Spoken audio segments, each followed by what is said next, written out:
World War II beta is nearly upon us. We're under that 48-hour mark now in terms of how long it will be until we can get our hands on it and play with it on PlayStation 4. But having gone out to the Sledgehammer Games studio to capture early footage here for you guys of the beta, to give you guys some information, some different videos throughout the week leading up until the beta, I wanted to give you guys 7 changes, both big, small, and some additions that have been made since the E3 gameplay build that we showcased here up on the channel. So from the E3 build to what you'll be playing now, I'll be letting you guys know some things about what is new, what is added in on top of some things we already still had, and some things like that. So that said, thanks to Activision and Sledgehammer for inviting me out here, and hopefully you guys enjoy. That said, let's jump right into our 7 things. First up, and probably one of the biggest changes here from the E3 build to what we have in the beta available to everybody, is different weaponry. This is something that we saw the likes of, say, the M1928 Thompson, the MP40, the Kar98s, those kind of weapons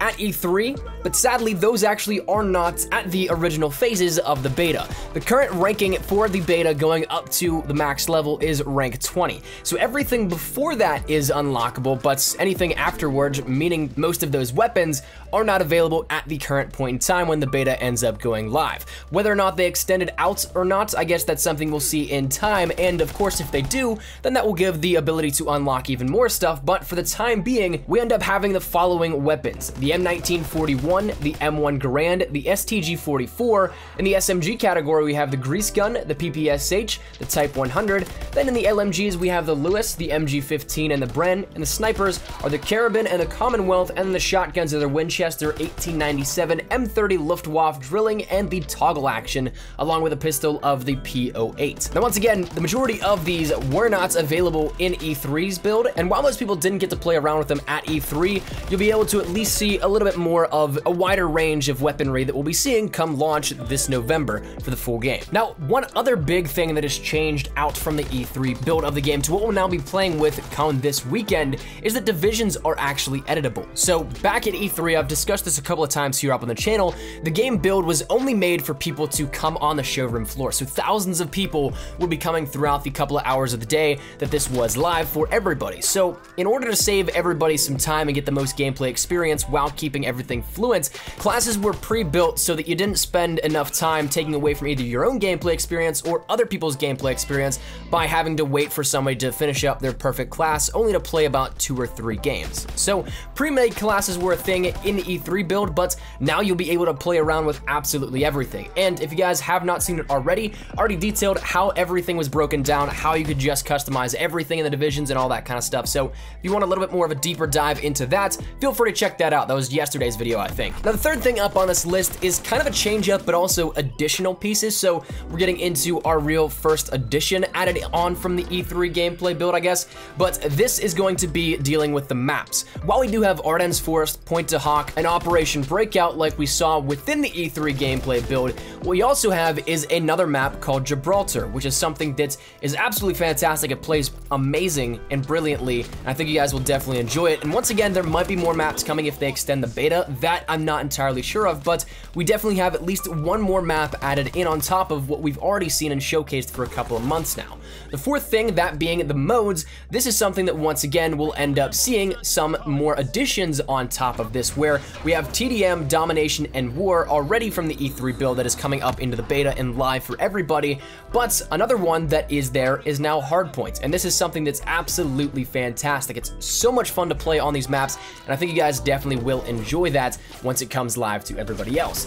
Now the fifth thing here deals pretty simply with ranking. Might sound simple and obvious, but when we were at E3, we had no ability to rank up. There was no player progression or anything like that. And once again, that comes down to not only because we were on a local connection and it was more so local LAN network connection, but also because, again, there were people that were coming through playing 2-3 games at max and then having to go through and either wait in line again to go back or just being done with it altogether. So it was once again kind of useless to have that feature in there. So now that that the beta is available for everybody, people can actually rank up their own individual characters, and there's two different types of ranking. Your one, soldier progression, in which is your standard rank that we've had for years now as the basic ranking system for Call of Duty, but also you can rank up your division as well. Each division, there's 5 of them, has a max rank of 5, but we can only get to rank 4 in the beta, simply because that 5th rank earns you a classified weapon from that category. So it's something that just to hold it off until the full release of the game so they don't give away too much,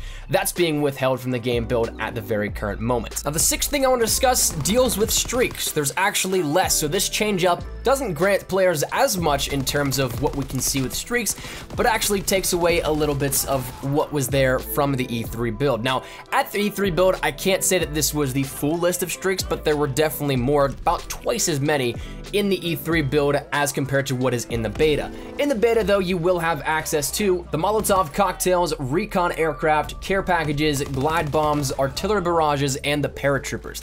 As for anything else, once again, it's rank dependent simply because everything that's in the beta is in the beta because it's only up to that rank of 20, which is the current level cap for the beta leading into this weekend. Now the 7th and final thing that I want to talk about here with this one is a little bit of customization. I saw a lot of questions about this here in my comment section asking, can you customize your character at all in the beta? And that is a yes, but on a very minimal level. There's only a couple of things that you can actually end up customizing. I think that I can discuss this, but you can end up customizing your faces, calling cards, and emblems, each of which there's a very limited amount of each. So faces, I think there were like 5 or 6 that you can go through in terms of customization for your operator. Calling cards, there's like 1 or 2 rows, I think, and same with emblems as well. So it's very limited, but there is a little bit of a showcase of the kind of things that will be coming in the full launch of the game. But it is cool that we'll be able to see this in any capacity at all. Kind of bummed that we won't be seeing the headquarters or anything like that to see just how deep this sort of things will go, but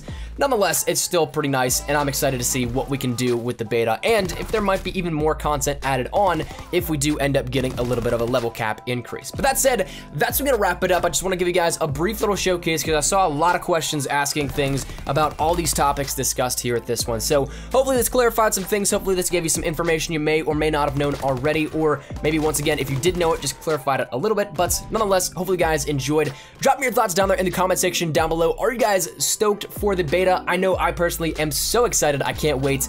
I'm really looking forward to grinding this beta out, and of course, maybe doing some streams, definitely making a lot of content, but hopefully you guys enjoyed. And that's it. If you guys did, make sure you drop a like down below, and of course, if you guys are new to the channel, make sure you guys subscribe to stay up to date with everything we have here regarding the beta, and we're gonna be killing it the next couple of days, so make sure you stick it right here up on the channel. And finally, if you guys want to follow me over on Twitter, that's the best place to get connected outside of YouTube, but practically live on Twitter. So if you guys want to strike up a conversation, ask me a question, whatever it may be, link is down there in the description below. But all that said and out of the way, hope you guys have a fantastic day. Thanks so much for watching. My name is Espresso. Take care, and peace.